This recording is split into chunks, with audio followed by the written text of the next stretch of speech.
Now all be steady. I'm really ready. Now all that meat and no potato.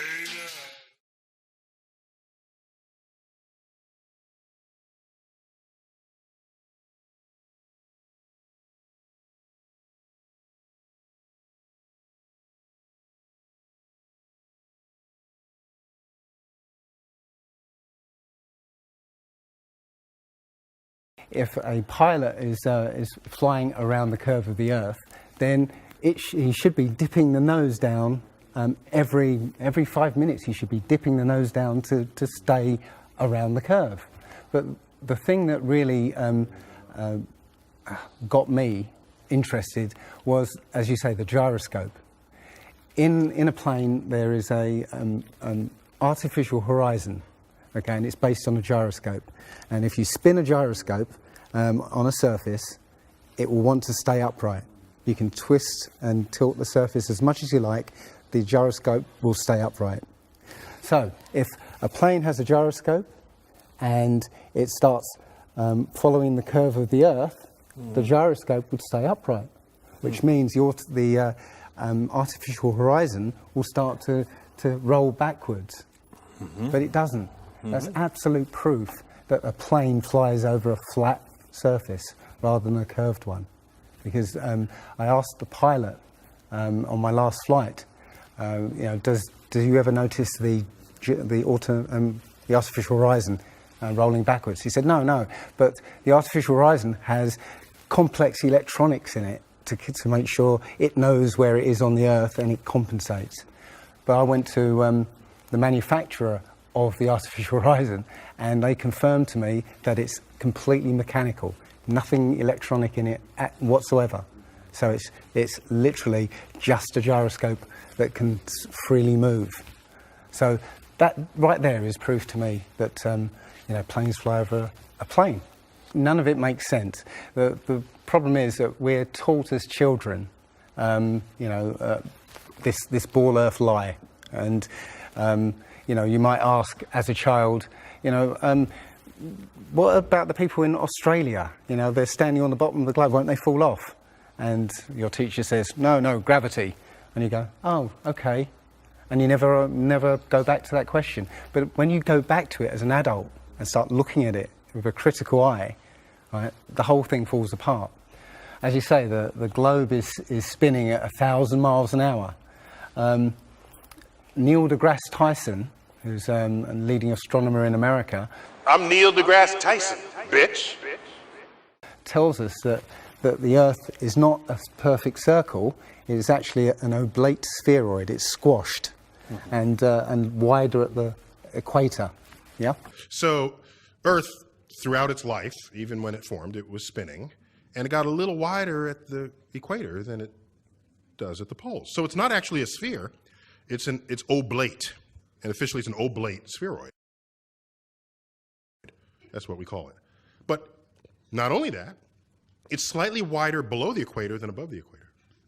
A little chubbier. A little chubbier. Yeah. Chubby's a good way. It's like pear-shaped. So my question to him would be, why is there land at the equator? Because water will move more readily than rock. So if the Earth is spinning, the water will be collected at the equator. I mean, if you spin a wet tennis ball, you spin a wet tennis ball, the water shoots off at the equator, essentially. So all the water will be gathered around the equator. So why is there land at the equator? Doesn't make any sense. The other thing that's about the spinning Earth is looking at the stars. Now,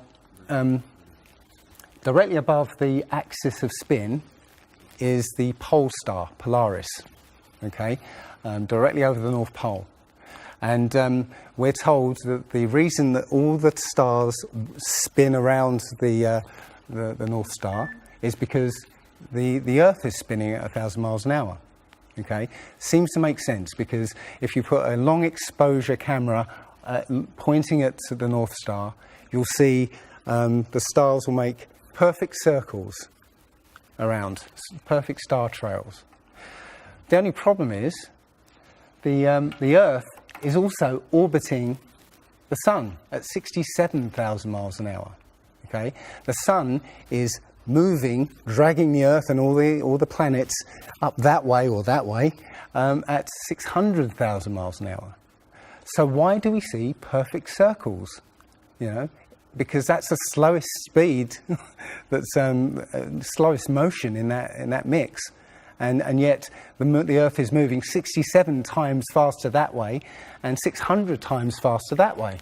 So you should see the stars do all sorts of strange motions, but you don't. You only see them make these perfect circles. That tells me that it's the stars that are moving, not the Earth. The thing is, what the scientists will give you is calculations and and theories why that happens. But we have experience. We see things and they either make sense or they don't make sense. What the scientists do is substitute our common sense and our intuition for calculations and theory, and we're supposed to believe the calculations rather than what we experience ourselves. There was a famous experiment back in the 1800s in England called the Bedford Levels experiment. Now, the Bedford Levels is a canal that is perfectly straight for 6 miles. Okay, so what a chap called Samuel Rowbottom did was he took a telescope, put it in the water about 8 inches above the water, and he had a friend, in a rowboat with a flag on the back, row all the way to the other end, and he was able to see the flag on the back of the rowboat the whole distance. Now, according to spherical trigonometry, the curve of the Earth is 8 inches per mile squared. So over 5 miles, that's 5 times 5, 25, times 8, which is 200, works out, that's 200 inches, which works out at 16 feet. That means the boat should have been 16 feet below the horizon. He shouldn't have been able to see the boat.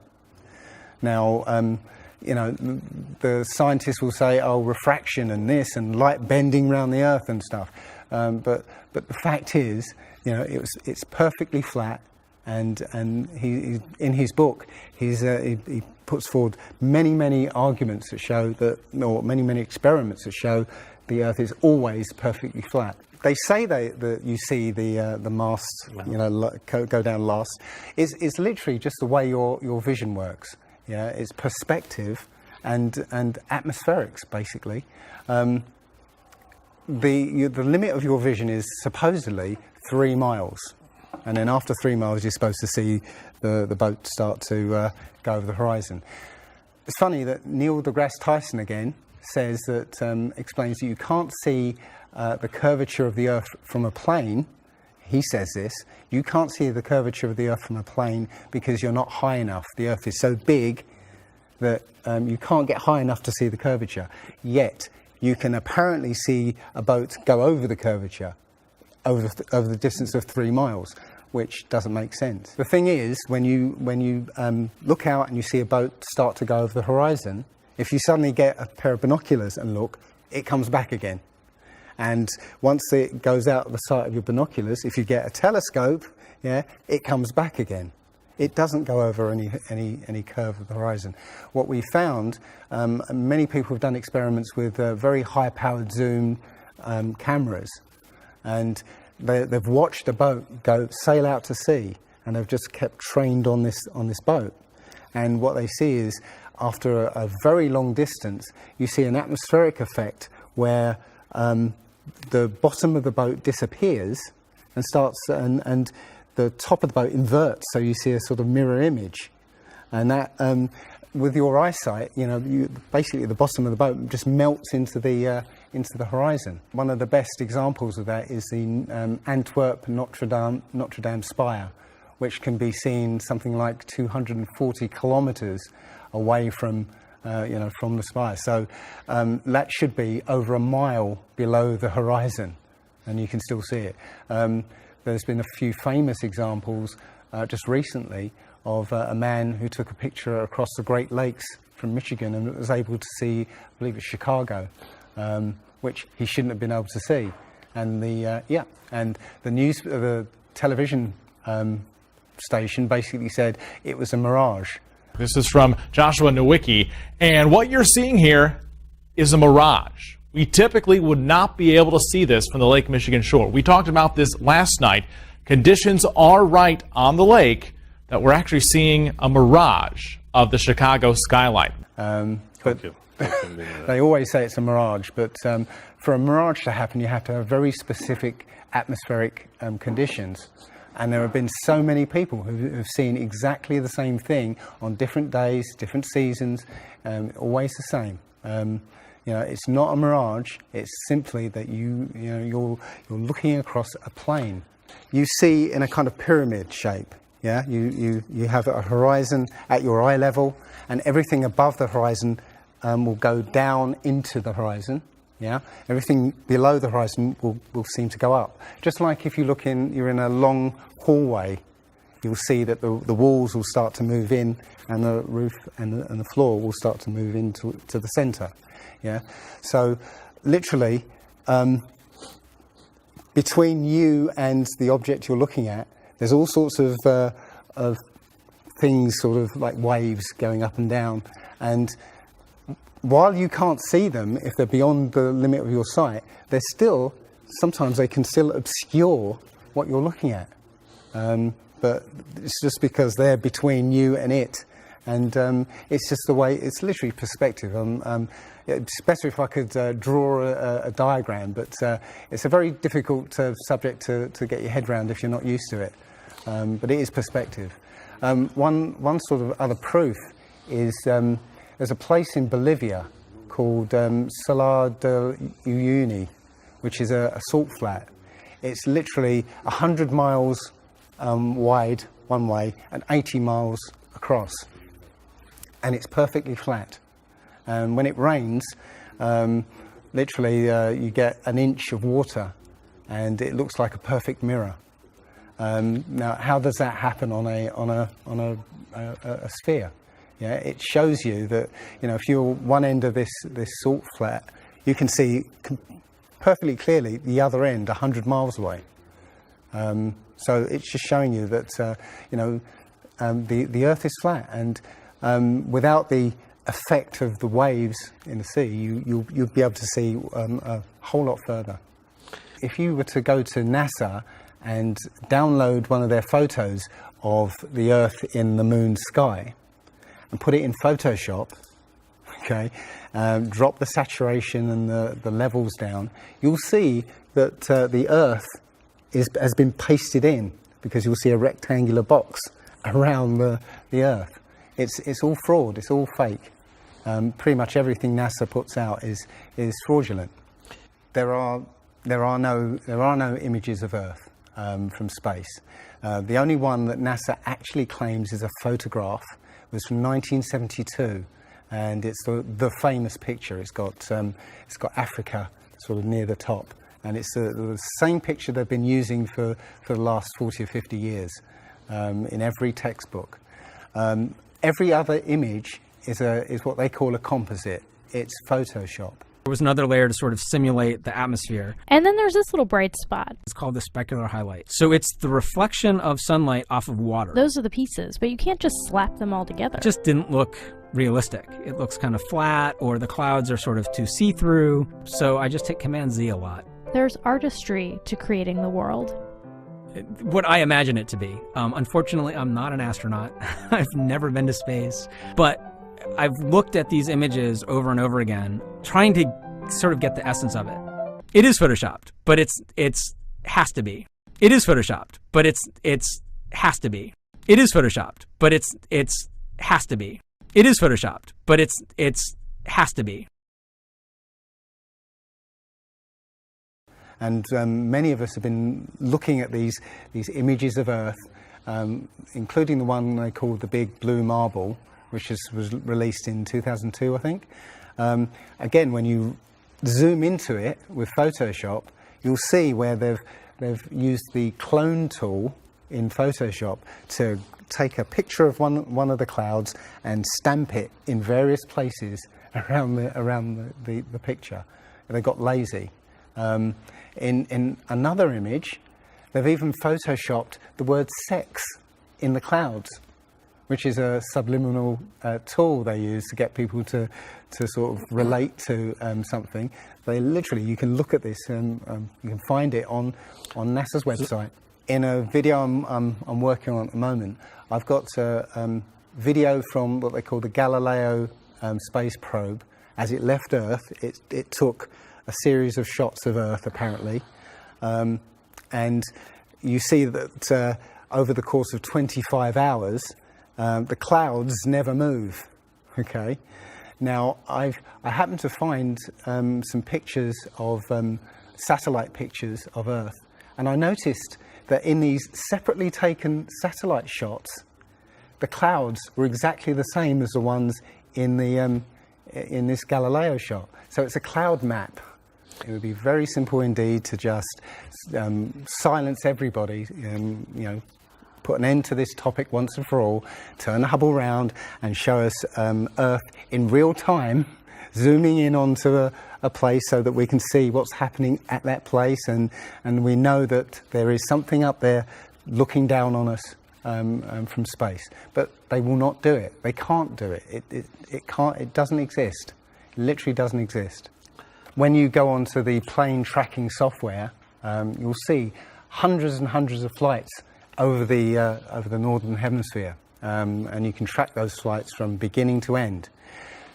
When you look at any flight in the southern hemisphere, what you'll find is the flight takes off and disappears off the tracking, usually about an hour after takeoff, and then later on will reappear an hour before landing. Now, there's no explanation for it.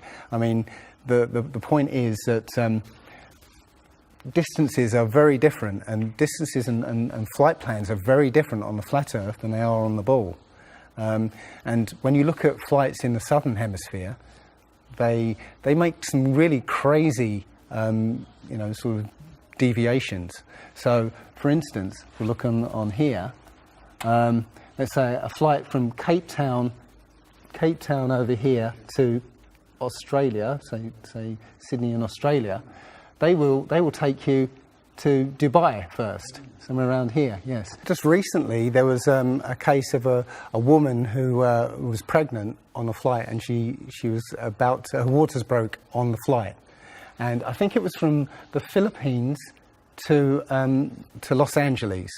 Mm-hmm. And again, if you look on this map, you're from around here somewhere to here. Okay. Now they were flying across, and literally her waters broke, and they had to divert. They had to land. So instead of either going back to the Philippines or going on to Los Angeles, they landed in Alaska. Which again, if you look on the flat map, it's again a straight path. Santiago, Chile to Australia, mm-hmm. right? Will usually stop in Los Angeles.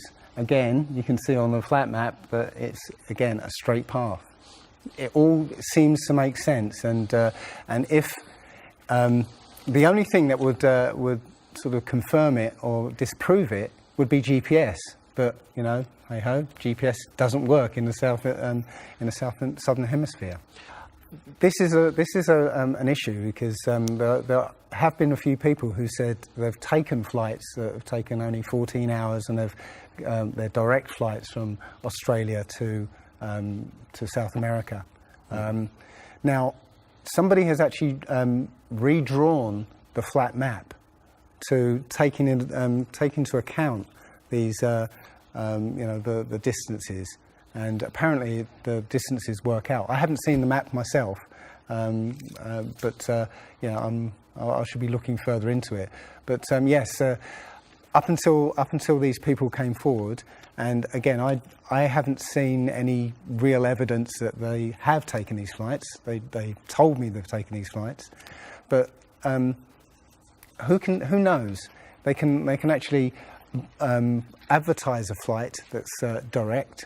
They can price it out of the range of most people to take, and then if anybody does take it, they could cancel it.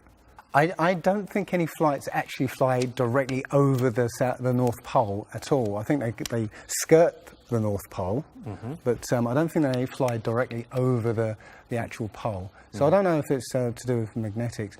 The only thing I do know is that nothing flies over the South Pole, because again, on a flat map, the South Pole, the continent of Antarctica, is the ring around the Earth. So you can't fly over the ring and get anywhere. That's why we're not allowed to go there. I mean, think about it. It's the only treaty that's all these countries have signed and never broken and completely agreed on. It's the only one. And what treaty is there that everybody's agreed on? We're being kept away from it for a reason. They have some scientific bases there. Yeah, and literally it's controlled by the military. If you try and go there by yourself, you will be sort of picked up and escorted back. There was a guy called Jarls Anderhoy who tried to take a mission to the Antarctica, and he was picked up and taken back by the military. It's a good reason, because they don't want you finding out what's beyond. Admiral Byrd he actually did four expeditions, and most of them were military expeditions with huge military groups. Thousands of people, planes, boats, the works. And yes, he confirmed in an interview that he discovered a continent as big as the continental United States out there, that was with warm water lakes and mountains and everything, that was completely uninhabited. And he described it as the other side of the South Pole to Middle America. So on the globe, that means it would be somewhere in the Indian Ocean. There's a huge continent that nobody knows about. So yeah, there's more going on than meets the eye. The other thing is, after Admiral Byrd came back after his last expedition, Antarctica was sealed off, and both America and the Russians started firing nuclear missiles straight up. Now, in America, that was called Project Operation Fishbowl, and it came under something called Project Dominic. Well, Fishbowl makes sense, because it seems like Admiral Byrd found the edge of the dome, while he was out there. And as soon as he left there, they started firing missiles straight up, I believe, to try and test how far that dome went. If you look at the footage of these explosions, what you'll see is an explosion. Well, when a bomb goes off in midair, it's a fireball. It expands in all directions and mostly up. Okay. Now, if you look at these explosions on Operation Fishbowl, they explode outwards in a ring, which means it's exploding against something, because it can't rise with the heat. So it's exploding against something and exploding outwards. Okay, and the middle of the explosion, you'll see it glows, hot, and then it cools over time. So it looks to me like they were exploding against a dome. Now, I said it was Operation Fishbowl, obviously Fishbowl, but there's a chap called Rob Skiba who discovered that the Project Dominic, the word Dominic means of the Lord, Fishbowl of the Lord. So I believe they clearly know that we're in an enclosed system, and Admiral Byrd found the edge, and they've tested to see how far it goes up. They will also say that if a sniper is trying to hit something a great distance, a couple of miles away, they have to take into consideration the spinning of the Earth, because they say that as the bullet leaves the muzzle of the gun, it's now independent of the rotation of the Earth. So, the Earth will spin away from where the bullet, and you have to take that into account. They say that about artillery shells as well, but it's not true. If that was true, A sniper would have to spend ages and ages calculating how to make that shot, and they don't. They literally take into consideration the wind and you know the elevation, and they don't take the Coriolis effect into consideration at all. Also, planes. If that works for bullets, if bullets, as soon as they leave the Earth, they're now independent of the spin, then why doesn't it work for planes? Yeah, there's a video on YouTube that actually tries to explain that the Coriolis effect works by using the example of a paper plane. You have to throw it. If you throw it north, the Earth will spin and the plane will land sort of you know, east. But if you take the idea of a real plane, you know, a plane would have to aim north to go east in that case, but that's not what happens. And if that was the case as well, planes would have to land on runways that are moving, and that would be impossible. But how is it that you can take a flight from London to New York and it will take exactly the same time as a flight from New York to London? Yeah, one's with the spin of the planet and the other one's against it. So it doesn't make sense. They'll say that the whole atmosphere is moving, yeah, with the planet, but that doesn't make sense either, because you know, the atmosphere, say it's that thick, the top layer of the atmosphere will be moving slow, and as further you get in, will be moving faster. So you know, how, if everything is moving like that, how do you get a light breeze that blows against the spin of the planet? You know, how do you get a breeze that goes from north to south? It just doesn't make sense. And again, science will give you calculations and you know, esoteric ideas, but you know, you can go out and look for yourself, and you'll see, you know, you'll see what makes sense and what doesn't. The other thing is that, you know, we have senses to be able to sense acceleration. Yeah, you get in a car and somebody puts their foot down, you know, and you get thrown back in your seat. You can feel the acceleration. Yeah, you can feel changes, very minute changes of acceleration.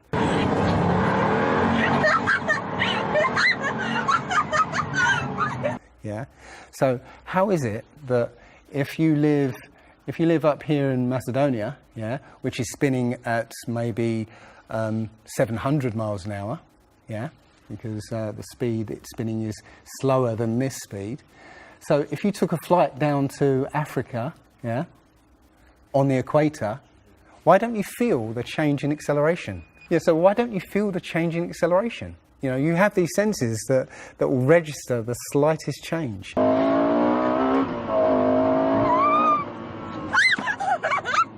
Yeah, but you get off the plane there and you don't feel dizzy, you know, because now you're moving a lot faster. So no, it doesn't make sense.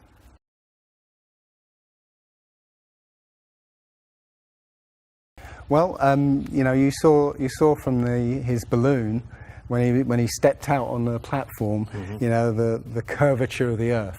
Yeah, it looked very obvious. Oh, everybody pointed it and said, "Oh, look, there's a curvature." But when you actually looked at the ground, when you looked at the Earth, well, it was New Mexico. That's where he jumped. The whole Earth that you saw there was New Mexico. So if that was a curvature, the Earth must be very, very small indeed, and New Mexico must take up a huge part of it.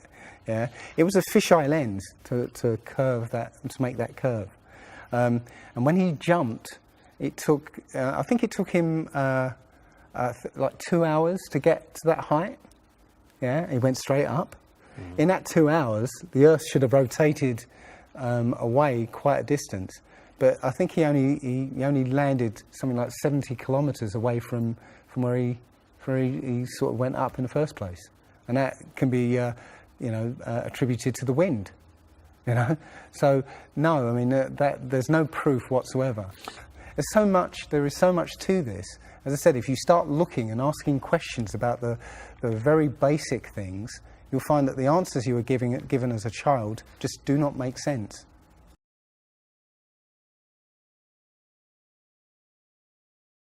So the idea there is that it must be a globe because the sun. If the sun's here, then it's got to be dark on the other side.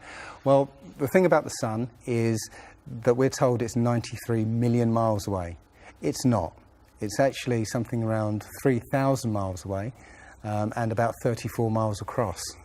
That might sound really crazy, but if you look at look out on a day that's got broken cloud, you'll see that the sun rays will come out at an angle. Most people have seen this. The rays come down at angles. If the sun was 93 million miles away, then all the light will be coming parallel.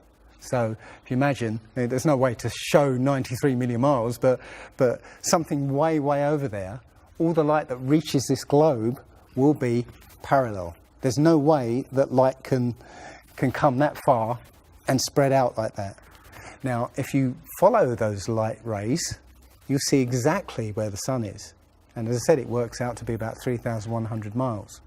Now, if that's the case, and the sun is circling over this flat plane, its light range is limited. So it's illuminating the part of the Earth it's like over at the moment. So, say over Europe, it might, or over South America there, it's over there. Well, Australia's going to be in the dark because the sun isn't going to throw enough light to illuminate Australia. Now, most people say, well, I see the sun rise and set. How can that be if it's just going round in a circle? Well, that's perspective again. If you actually see video of the sun coming up and going down, many times you'll see that the sun starts off as it's coming up very, very tiny, and it gets bigger as it gets closer to midday and then gets smaller again. It's literally that effect of perspective, with some things above you, like the ceiling in a hallway, as it goes further away, it will seem to sink down towards the horizon until it disappears beyond the limit of your sight, and that's all you're seeing. You're seeing literally the sun circling overhead, but seeming to set.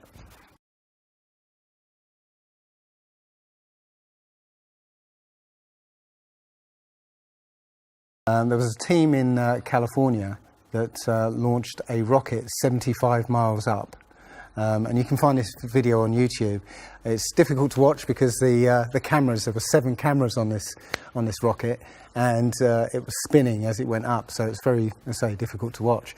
But this chap, Refi, studied this video meticulously, looking for some kind of mistake or some kind of evidence, and he realised that he could see the moon. So he went online to a website called timeanddate.com, where it will show you graphically where the moon and sun is at any time on any day. And he did a bit of detective work to find out exactly when the rocket was fired, and found that the moon should have been on the other side of the planet, over Australia. Now, the rocket was 75 miles up and it could see the moon, but anybody down on the ground wouldn't be able to see it. But the point is that if the moon was over Australia, on the other side of it would be on the other side of the planet, which is, there. So down there on the other side of the planet, and the rocket went up here. So there's no way that rocket should have been able to see the moon on the other side of the planet.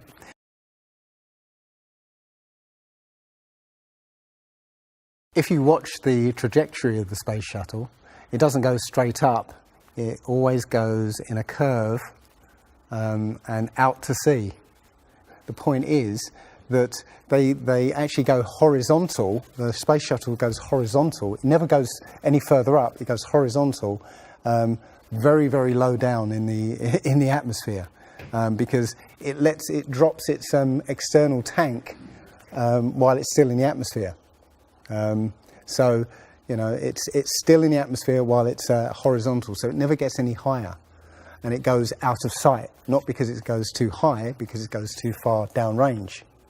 And it seems that nobody's ever on the space shuttle And the proof of that is the Challenger disaster. In, I believe it's 1986, the Challenger exploded just after takeoff and killed 7 astronauts. But it turns out that 6 of the astronauts are still alive, and most of them are using their original names. And you can find pictures of them. They're using the same names, and they're doing ordinary jobs now. Teachers, lecturers, lawyers, whatever. But they're still alive. I think it's a mock-up. I think it's an empty shell, and literally just dishes in the sea, out of sight. And they have a plane that's mocked up to look like a space shuttle.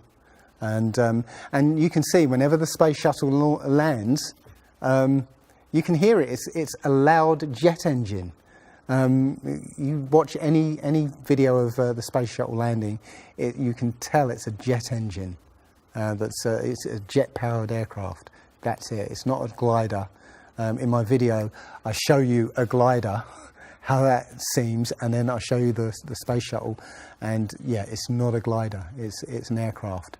And that's what they're fooling us. They're taking billions of dollars in and giving us images and fake planes for that 10 billion, however many billions of dollars it is. But you've got the external tank and the space shuttle. Yeah, it's like horizontal at this point, and then they drop the tank. Okay, now the space shuttle isn't powered at this point because the tank has all the fuel. Yes. Okay, so when the engine stops, the tank is dropped. Basically, the space shuttle and tank should follow the same path because neither of them are powered. They should both fall in the same way. Now, because the tank has all the fuel, those pods on the back of the space shuttle aren't fuel tanks. They have a very, very small amount of fuel in there for orbital manoeuvring. But from this point, which again is still in the Earth's atmosphere because the tank, is falling there, it now has to go from there into orbit. They haven't got the fuel there to insert it into orbit.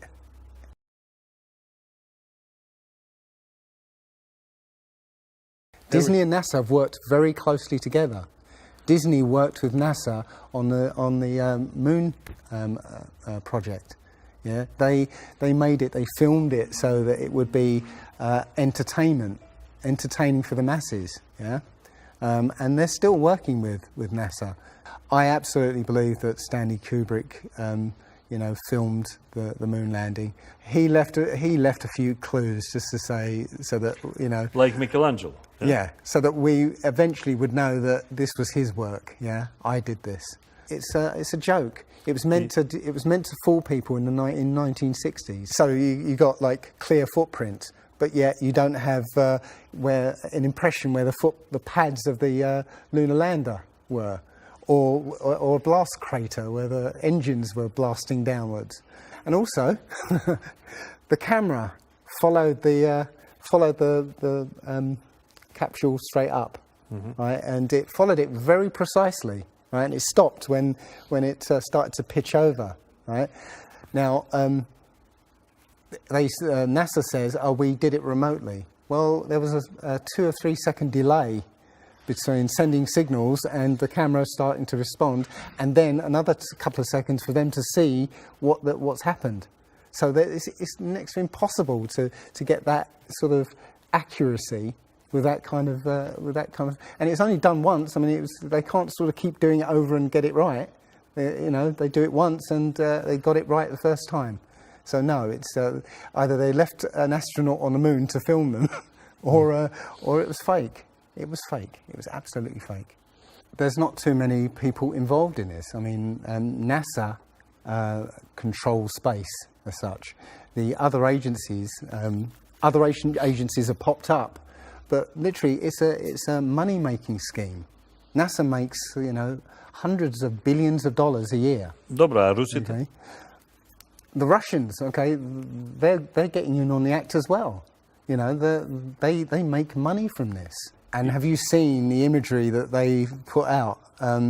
The Chinese have put out, or I think it was the Japanese that put out images of Earth from the moon, and it looks even more fake than NASA's ones. It's a money-making scheme, and they're all joining the bandwagon.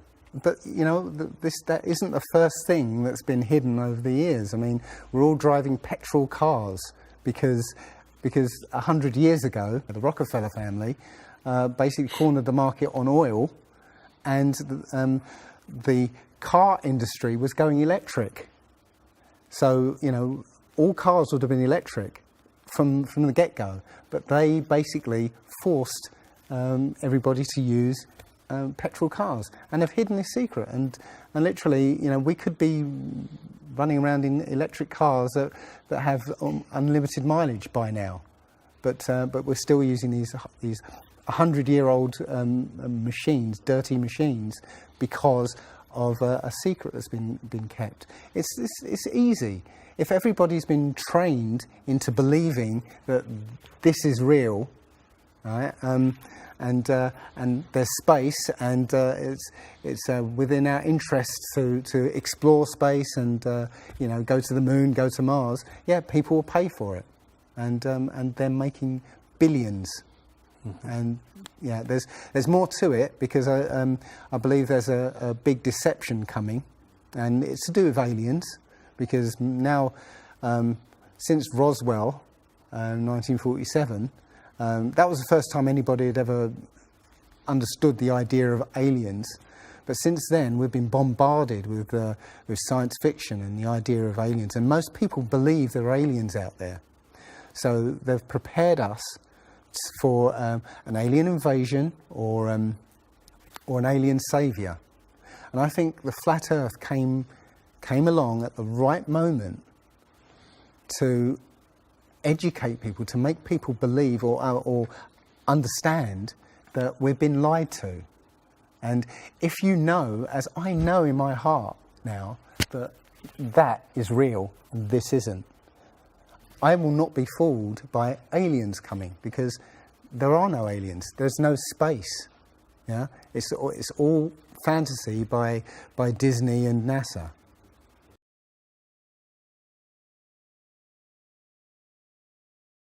Well, the Bible has a very, very clear view of what this place is, and it matches that place more than it matches this. Okay, and what it says is the great deep is under it, just water. It's just deep water, and above the firmament is water. And you know, it says in Genesis that he separated the water below from the water above, and made a space.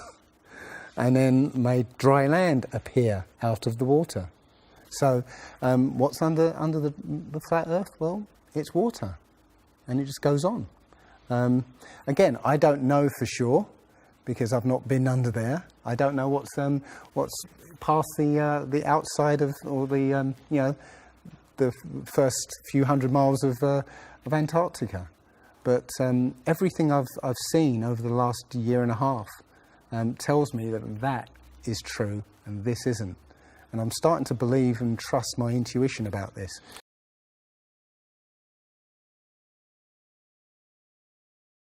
Nobody has actually really gone all the way across Antarctica. Yeah. Now, there are millionaires out there who could, you know, assemble the resources to make an expedition and completely, you know, go across and chart Antarctica and make a name for themselves, being the first person to do that. Yeah, but nobody ever does. One thing I was going to say, which is totally off topic, but the topic I really want to go to is that people, ordinary people, have become scientists through this. Okay. You know, the science community is ignoring a lot of the things that we're looking at. And so normal people are going out and doing experiments. And one of the experiments has turned up an amazing fact that we've not been told. And it destroys the whole idea of this heliocentric system. And that is the moon. If you if you get a piece of card, put it on the floor, and sort of you put another piece of card to act as a barrier for the moonlight. So you have the moon above, card on the floor, and a piece of card in front to shield half of the card. Yeah. Now, a lot of people have these laser thermometers. Now, you can actually measure the temperature of the moonlight next to the temperature of the shade of the moonlight, and you'll find the moonlight is colder than the shade, the opposite from the sun. So the moon is throwing out its own light, and that light is the opposite from the sun. Now, that tells you that it's not reflecting the sun's light. It's producing its own, and its light is different from the sun's. So, you know, the scientific community have not told us this, yeah, because they won't tell us this because it destroys this idea that the sun is, you know, is lighting up the moon.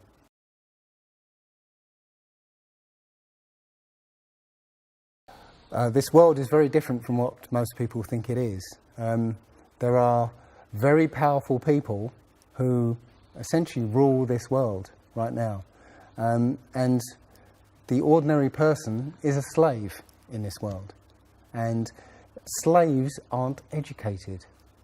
You know, they're taught what they need to, or, you know, they need to know. That's it. They're not taught truth. They're taught what they need to know. And so you're taught enough so that you can, you know, do the paperwork and operate the machinery, but you're not meant to know what's really going on, because that's the power they have over us. They know what's going on, how this world works. We don't, so they can control us. One of the things about slavery is the slaves weren't freed. They were never freed. When the 14th Amendment or 13th Amendment, I can't remember which one, actually made everybody a slave. If you're a citizen of a country, you're a slave. That's what a citizen is.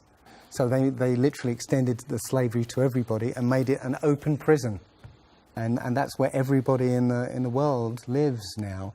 We're slaves to very powerful masters. We don't see bars. No. Yeah?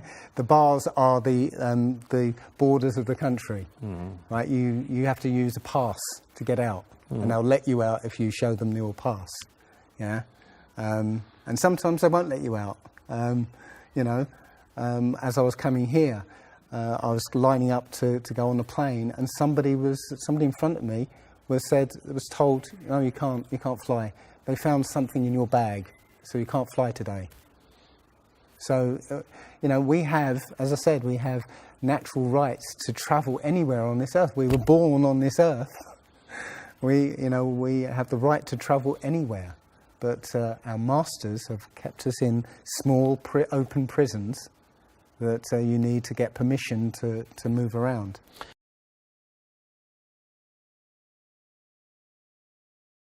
This idea that, billions of years ago, nothing exploded and then everything came out of that nothingness. Ridiculous. But they try to make you believe that the idea that a supreme being, a creator, created this is ridiculous compared to that idea. I mean, if you look at it objectively, I would lean towards a creator because, there's so much that points to, the fingerprint of a creator. But it's no less ridiculous than nothing exploding and becoming something. In my opinion, the Big Bang theory and the theory of evolution and the Ball Earth theory are all interlinked, and they're all there to make us feel as though we're insignificant. We're small, tiny, miniature, unimportant pieces of slime crawling around on a speck of dust in an infinite universe. If that's true, and there's no purpose, there's no meaning to anything, then our owners can do whatever they want with us. Then, this is all accidental, so food can be genetically modified because it's imperfect.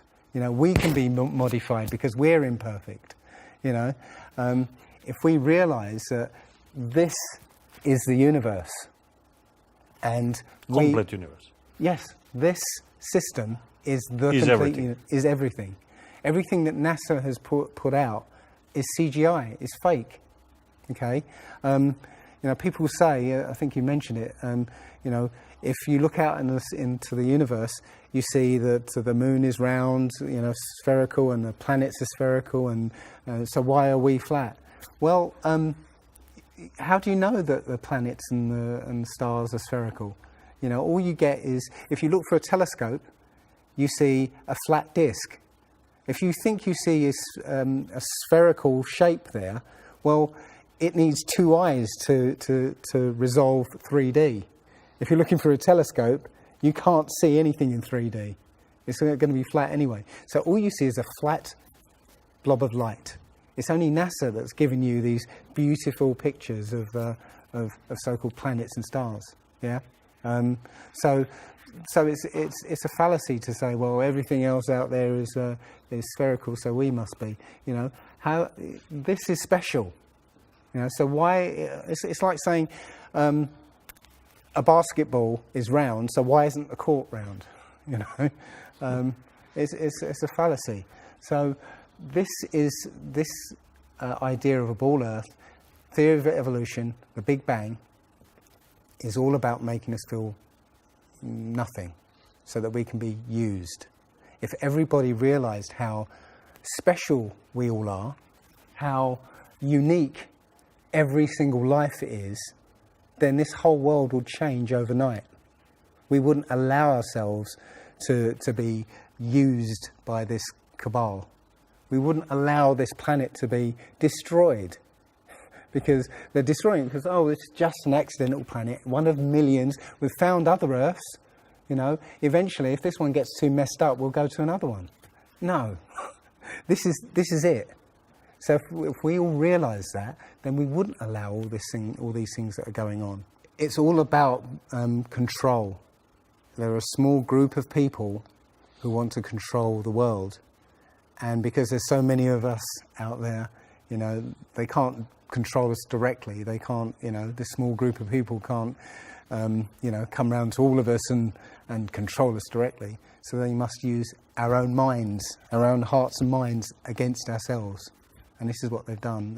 They've educated us into this world, into this globe spinning, you know, heliocentric Big Bang evolution world, which makes us nothing.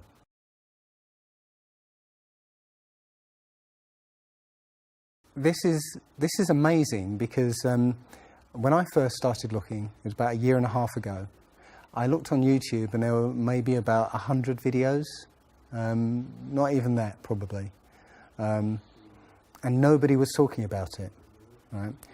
And then over 2015, it exploded. There are thousands and thousands and thousands of people looking at Flat Earth now. And what happens is that you'll watch something or read something, and something will strike a chord in your mind, and you'll think, yeah, I've always wondered that. And what will happen is you will start feverishly researching. I mean, what happened to me was, as soon as I got that, I spent every waking hour looking for things and testing things, and this seems to be replicated with thousands of people around the world who suddenly come into this. They start, you know, researching and getting a passion for this, because this is what I think, it's the truth, and we recognise the truth when we hear it, and we feel it, and this I believe has come at the exact right time, so that we awaken to what's going on in the world. Nothing else, you know, 9/11 even hasn't awoken people, right, to this extent. You know, for me, I've been an atheist for 40 years. From the age of 13, you know, I didn't want anything to do with God and Bibles and whatever and religions. And now I know for a fact there is a creator. I've seen his fingerprint, you know, not just with the flat earth. Everything I've done in the last 5 or 10 years has led me to see that there is a creator now. And there's a great many people out there who have had exactly the same revelation as I have. And it is. I'm now following the commandments and trying to be the best human being that I can be, because I think it was a guy called Kent Hovind who said there are only 2 possibilities. Either there is a God or there isn't. And both of them are terrifying. Yeah. If there isn't a God, then nobody's in control. We're hurtling through space and there's no plan and there's no nothing, and you know, that's terrifying. If there is a God, then we'd better find out who he is and what he wants and do exactly what he says. And it turns out that he gave us very specific instructions on how to live. And they're not rules as in, you know, laws that you must follow because you know, or put you in prison if you don't. No, these are rules to live by, to make a harmonious world. You know, don't harm anyone, don't kill anybody, don't steal from people. You know, don't covet people's items. You know, Don't lie. Don't lie. I mean, these things are written in our hearts anyway.